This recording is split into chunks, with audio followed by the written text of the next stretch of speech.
ओम श्री सिद्धभैरवाय नमः. बघा, हे धर्म आहे ना, तर धर्मा म्हणजे कशा वागतात ते आपल्याला मागं मी थोडक्यात सांगितलं. कोणतं सांगितलं?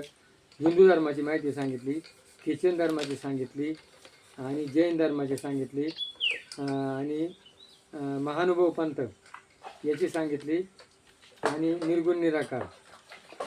आता कोण राहिला? सत्संग.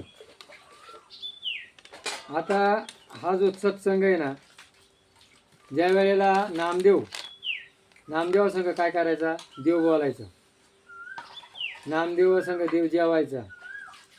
आणि मग ज्या वेळेला इसोबा याच्या गोरा कुंभाराच्या घरी संत मंडळी बसले होते आणि मग मुक्ताबाईना त्याच्या गोरोबाऊ काकांना त्याच्या डोक्यात थापटी मारली, तर त्याला राग आला.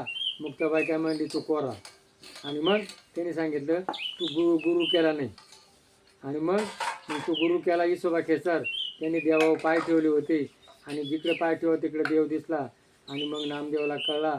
नामदेव कुत्र्याच्या पाठीमागं भाकर घेऊन धावला आणि मग नामदेव गेला तीर्थटनला गेला. पुढं पंजाबपर्यंत फिरविले देऊळ जगा माझी ख्याती, नामदेवा हाती तुझं त्याला. आणि मग तीर्थकीर्तनाला त्याला मनाई केली. मग पाठीमागे गेला तर त्या देवळ त्याच्या तोंड पाठीमागे झालं. नामदेव कीर्तन करीत येते नाचे पांडुरंग, नाचता नाचता देवाचा पितांबर गळाला. देवा सावध वही. आणि मग तेव्हापासून काय करतात की कीर्तनकार बाबा आहे ना, हे काय करतात, कीर्तन करायला सुरू केले का कंबर आवडतात. यांना काय एवढं तेवढं नाचते नाही, पण ती परंपरा आहे, त्याने आवडला होता म्हणून हे आवडतात. आणि मग नामदेवाला तहान लागली होती आणि मग हे योगमायेना संत मंडळी खाली गेली. नामदेव म्हणून मला गरज नाही, त्याला असेल तर येईल. तिथं विहिरीचं पाणी वरती आलं. आजही ती विहीर वाहती. गाय मेली होती आणि त्यांनी सांगितलं गाय जर जिवंत केली तर बरं आहे. आता ती नामदेवांना मेलेली गाय जिवंत केली. आणि मग भगवंत पुढे सगळ्या ठिकाणी आणू रेणू ठोकडा तुका आकाशा एवढा. आणि मग तिथं या निर्गुण निराकार भगवंत मूर्तीत नाही, आपण देवा मूर्तीत मानतो, पण ते भगवंत निर्गुण निराकार मानतात. काय भगवंत सगळ्या ठिकाणी. आणि संगत कशी धरा? चांगली धरा. नामदेव कशामुळं बदलला? संगतीमुळं बदलला. सत्संग. आणि प्रेमाने बोला धन्य निरंकार. ते काय करतात? एकमेकाच्या पाया पडतात. भगवंत कुठे? माणसात आहे आणि भगवंत कुठे? निर्गुण निराकार आहे.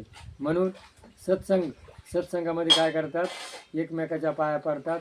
समानता. आज आपल्यापाशी काय आहे? समानता नाही, विषमता आहे. मी कोणीतरी मोठा आहे, मी कोणीतरी महान आहे आणि आपण देवमूर्तीत सगुण भक्ती ही चांगलीच आहे.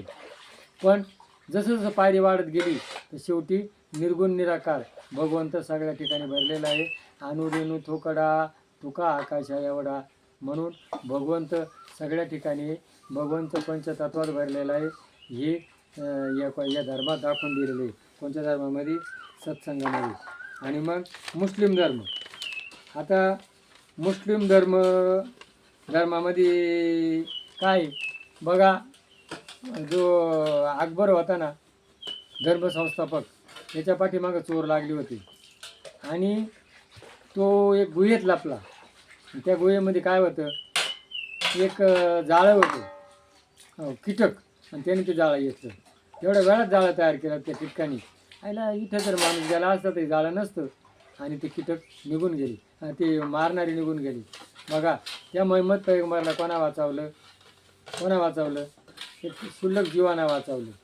आणि बघा, त्याच्यानंतर जे काही लोक धर्मसंस्थापक आहे त्यांनी काय दिली? कुर्बानी. अल्लाह खूप प्यारी आहे कुर्बानी. आणि सांगा बरं, जो किडा त्याला वाचवतो तो जीवाला मारील का? म्हणून त्यांनी काय केलं? त्यांच्या संस्कृतीमध्ये जे विचार दिलेत ते विचार खूप चांगले आहेत, पण चांगले विचार घेतले नाही आणि वाईट विचार घेतल्यामुळं आज हे माणसं मारणं, हल्ले करणं हे कोणत्याच धर्मात सांगितलेलं नाही. कोणताही धर्म का? भेद आरती धर्म.